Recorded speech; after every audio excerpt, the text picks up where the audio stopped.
Hey guys, on today's episode, we're working on this 2001 Audi RS4 in NATO green, and as you can tell, it's not green anymore, it's covered in mud from head to toe. Now, this vehicle is being featured on Matt Farah's new show called Modified on the Haggerty YouTube channel, and they brought it here to get it detailed. So we're gonna do that today on this episode of Drive and Protect.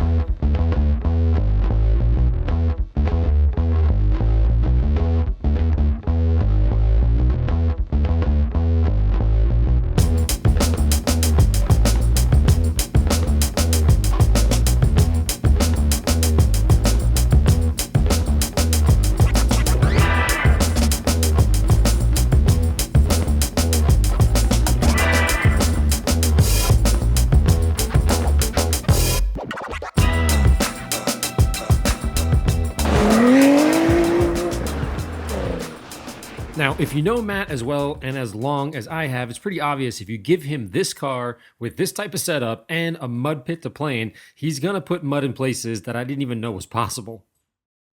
Mud was literally caked everywhere on every surface, inside every pocket or crevice, and it was like this clay type mixture, which made it incredibly sticky and harder than usual to remove, but it did look like he had a lot of fun.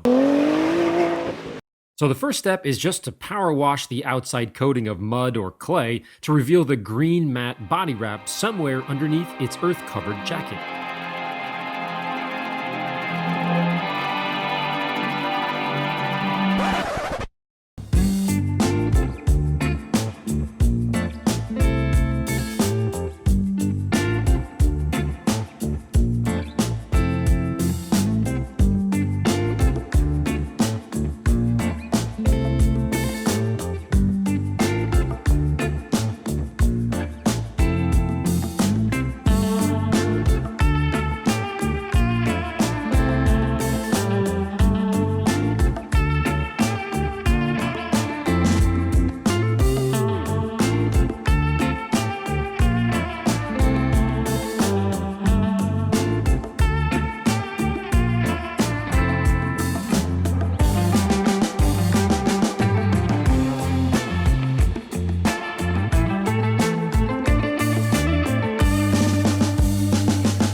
If you don't know, this is yet another creation from AI Design.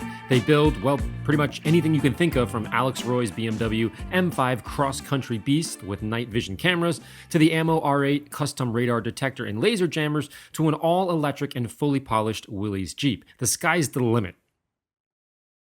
For more information on this or any other creation, visit aidesign.com.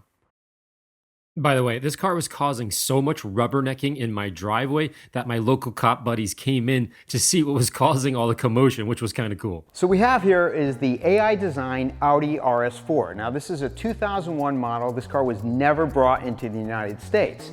This car was found in Japan, brought into the US, and federalized. Previous owner had taken the car and done the full stance route, basically slamming it to the ground, putting custom 19-inch wheels on it, stretched 30 series tires, and the new owner, AI Design's client, who lives in Massachusetts, couldn't drive the car. It was basically undrivable. Within a week, all four wheels were bent, the undercarriage was scraped, and he said, forget it, I gotta get rid of this setup. So what AI Design did, said, hey, instead of bringing it back to stock height, let's go to all-road height. So they basically created an Audi RS4 Safari, what you see here. We also have in the front a FLIR thermal imaging camera because this client loves that kind of stuff. These four right here put out 34,000 lumens. It's crazy. This thing lights up the night like it's daytime. Next, I popped off the wheels and lifted up the car. Now, the wheels have mud and rocks caked on the inner barrels that I'll deal with later, but for now, the rotors, calipers, and suspension needed a jackhammer more than a power washer, but anyways, away we went. If you can see, the holes within the rotors themselves were also plugged, which is like next level dirty.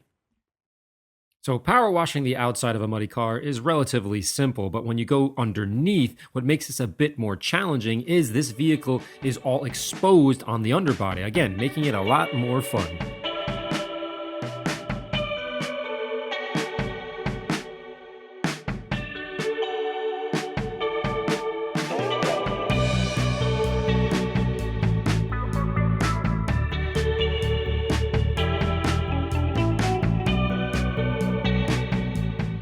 Same thing on the suspension, the wheel wells, and of course the calipers.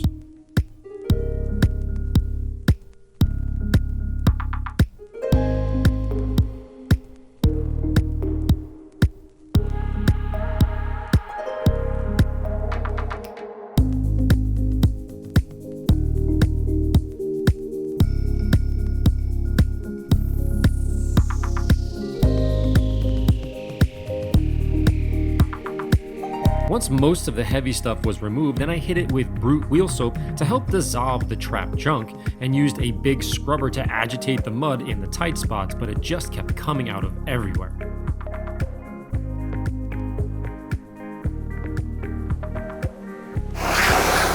Oh, I just got a rock in my mouth. After an hour or so of power washing the underneath, I actually had to sweep or push all the mud into one area so that my new Galaxy Auto 3000 shampoo machine could vacuum it up into the reservoir, which would make it a whole lot easier as I scooped it up and just kind of threw it out in the backyard. Now, this was the ultimate test for a shampoo machine. The sucking power is nuts on this machine, as you can see from the waste tank and the catch bucket. Unbelievable. Next up were the wheels, but besides them being caked in mud, there was actually hundreds of little pebbles stuck in the mud. Same kind of concept or texture as concrete. It was a next level amount of material. Likewise, I can only imagine there was just a wee bit of steering wheel shimmy on the highway driving back to the studio. Anyways, I repeated the same step on all four wheels. Once I was done, look at the floor in the sheer amount of mud left over once I moved the wheel boss out of the way. So once again, I squeegeed the floor and scooped all the mud up with a bucket this time for a grand total of 26 pounds of mud. Absolutely insane. Next, I added ammo foam and ammo boost to a foam gun and soaked the now green Audi. The goal here is just to let the soap find its way into the creases and crevices to help lubricate the grit as I remove it. It's a really good idea to continue to use the one microfiber towel method on super dirty cars and especially muddy cars, because the chances of finding a missed pocket of mud is obviously really high, which, if introduced to the paint again, will cause scratching. So obviously rotate your towels as often as the level of dirt requires. Be sure to focus on the jams with a soft bristle brush as well, as they're perfect for the trapped dirt, especially on a converted street car. Then power wash once again, but this time be sure to hit the door seams really well to flush out the never-ending dirt. So this was by far the muddiest car I've ever worked on. It's super late at night and we spent, a couple of hours power washing this. But on the car itself, we have matte wrap, plus we have PPF on here that's also in stealth. And if you come over to here, the door doesn't have PPF on it, but it's still wrapped in matte.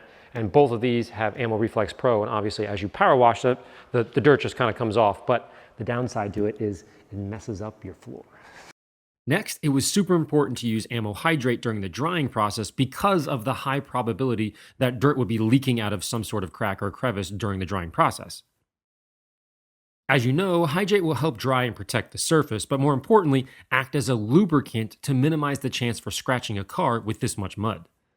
If you have compressed air, this would be the time to use it, especially on the door jambs because they're notorious for holding hidden dirt. Once the outside was in much better shape, the driver's side floor mat needed a shampoo from all the walking around in the mud and getting in and out during the Hagerty shoot, and it looked brand new once we were done with the hot water extraction. Same kind of thing on the door panels, dried up mud splashed everywhere, so I used lather and an interior brush to lift the dirt and scoop it away with a microfiber towel. By the way, check out this badge on the dashboard near the driver's side door. It's a tag I've never seen before, but it was super cool. Then I vacuumed up a bit and we were almost done.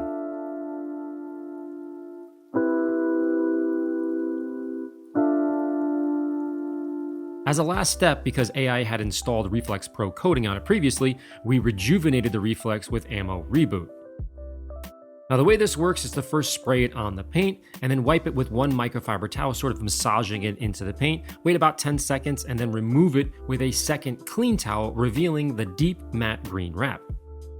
Before reinstalling the rims, I hit them once again with compressed air and I was still finding junk in hidden locations before removing all the lugs on the face of the hub.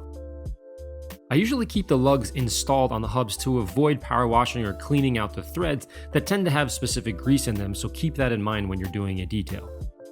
Then I torque them all down before using my new window cleaner that I've been playing with. It's called Ammo Obey E-Cleaner with my final wipe tower, and again, no streaks. We'll have more information on this later. Once done, the before and after is quite dramatic. Well guys, we're done, and this thing is absolutely amazing. I'm super excited to have worked on it. Now, a little bit of a backstory. The mud, for whatever reason, I've done a million cars with mud on it. The Glickenhaus boot, way easier to actually get off than this one. I have no idea. I think it was the consistency of the mud. It was kind of like peanut butter stuck to the roof of your mouth. I have no idea, but it took forever. It's about midnight, and I'm kind of jonesing to take this for a drive because they let me, they said, hey, go ahead, take it for a ride. But I'm super tired, and I would say even worse, I am disgusting right now, so I'm not gonna get into a clean car. So I wanna go to sleep, and tomorrow we're gonna take this thing out for a ride, and it's a big dream of mine. Why? Because an RS4 Avant in the United States is like a unicorn. We don't get them here, so this is kind of a big deal, and I'm super stoked to be a part of it. Anyhow, guys, as always, thanks for watching, and I'll see you next time.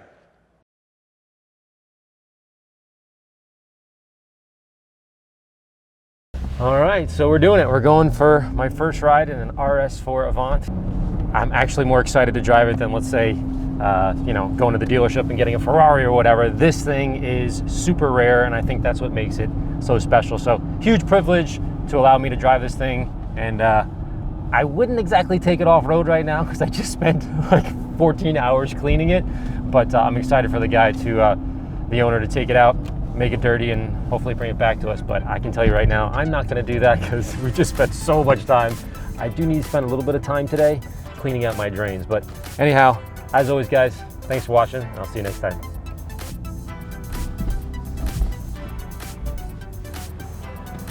Dude, this thing is so cool. I love it.